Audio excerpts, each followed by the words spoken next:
Depuis quelques années, une tendance inquiétante émerge. Les performances scolaires des élèves à travers le monde entier sont en chute libre. Les réseaux sociaux, les technologies, une société de plus en plus stressante, il est temps de comprendre ce qui se passe réellement. Spoiler alert, c'est pas aussi simple que de pointer seulement les réseaux sociaux du doigt. C'est un mélange de nouvelles technologies mal utilisées, de systèmes éducatifs dépassés et de nouvelles pressions sociales. Vous allez voir qu'il y a des solutions prometteuses. Ok.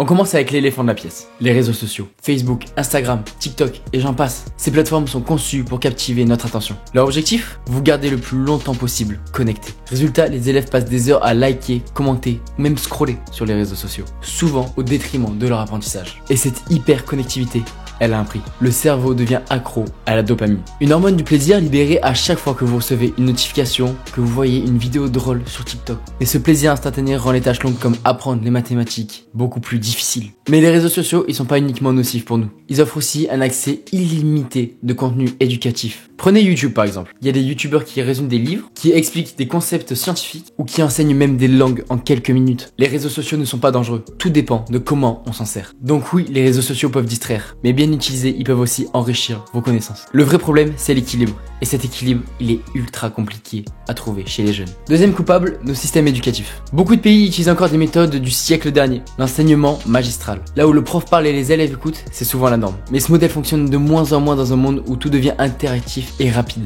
Prenez un élève d'aujourd'hui. Il a grandi avec un smartphone, des vidéos YouTube et des jeux interactifs. Et on lui demande de rester concentré sur des cours de 45 minutes où rien ne bouge. Vous pensez vraiment que ça peut marcher? Le problème, c'est pas que les élèves deviennent moins intelligents, c'est que le système n'a pas évolué avec eux. Je pense qu'il faut moderniser la manière d'enseigner. Utiliser des vidéos, des quiz interactifs ou même des jeux sérieux. Parce que la pédagogie actuelle est largement déconnectée de notre réalité. Et c'est là qu'arrivent les nouvelles technologies. Elles sont souvent critiquées, mais si on les utilise à bon escient et intelligemment, elles pourraient devenir des alliés incroyables. Des outils comme Khan Academy ou même Duolingo permettent un apprentissage personnalisé pour chaque élève. Vous êtes mauvais en maths? Une IA peut créer un exercice adapté à votre niveau et vous aider à progresser à votre rythme. Mais attention, intégrer la technologie à l'éducation, ça veut pas dire donner des tablettes à tous les élèves. Il faut former les enseignants, adapter les programmes et surtout éviter de creuser des inégalités. Parce que ceux qui n'ont pas accès à ces outils seront encore plus pénalisés. Un autre facteur qu'on oublie souvent, c'est le stress. Aujourd'hui, les élèves subissent une pression énorme. Il faut réussir à l'école, avoir une activité extrascolaire, être célèbre sur les réseaux sociaux, c'est beaucoup trop. Et ce stress a un impact direct sur l'apprentissage. Un cerveau stressé est beaucoup moins performant qu'un cerveau normal.